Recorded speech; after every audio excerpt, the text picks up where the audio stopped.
Hi guys, maayong adlaw kanatong tanan no. Karon atong drawingon ang usa sa pinaka maimpluwensyang presidente sa tibuok kalibutan, si FPPRD or former President Rodrigo Roa Duterte. Nagtuog ko nga kini akong drawing naka-record jud ko ani ba. Kalimot na ko click sa record. So tik-atik lang ni ako finishing touches na lang ni patik-atik nag-brush dia pero wala lang gud. Humana gud na siya drawing. So ako lang ni siyang gidrawing kay birthday man gud niya karon. So usa ko nga na-inspired sa iyang pagka-leader. Usa ko nga na-inspired sa iyang pagdala isip presidente. Daghang nakapahimulos nga katawhan sa iyang pagpanerbisyo. Pero daghan kay nangutana sa ako nganong daghan man ang nisunod ani tawhana. Nganong murag nakutaw man ang Pilipinas sa iyang paglakaw.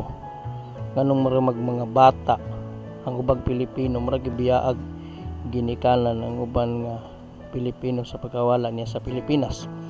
Disclaimer lang nako guys sa ako argid ni siya. Ako argid ni siyang opinion. Usa sa akong nakita nganong daghan kay ginsunod ani nga tao. Una, klaro ang iyang paglantaw isip presidente. Na siya bisyon ba. Kabalo siya sa iyang gibuhat og dili lang puro istorya kundi ma-action gyud ayon siya. Nagin siya action nga makita. Dili siya plastic, dili pud siya arte. Og dili siya nagapapapil kung sa iyang giingon buhaton gid niya. Walay kahadlok sa korupsyon, walay kahadlok sa bisan kinsa nga tao nga abusado. Kaduha, daghang na-inspire sa iyang pagdala sa Pilipinas. Mapabata, tigulang trabahante, sundalo, pulis ug ordinaryong mga tao. Tanang klaseng Pilipino, no.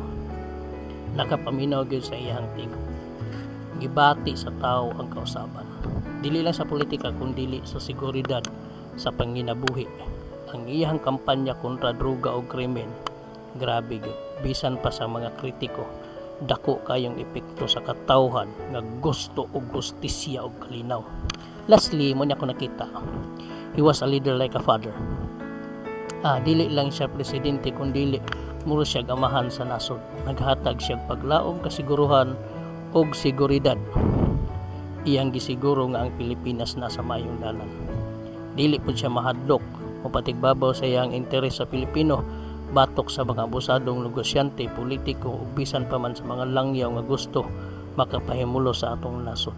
Mao nga daghan kay willing mohatag og oras sa iyang mga rallies bisag asang lugar kay didto lang nila nabati ang usa ka tinuod nga leader nga nagpakabana sa katawhan. I don't know if napay mas mulabaw sa iya. Kung naa, comment below. Bisag kinsa pa pro Duterte gihapon ta. No, mulis ako sa mong balay kay buslot biya tong bungbong sa mong balay daghang kay tugbangag. Salamat. Syukran.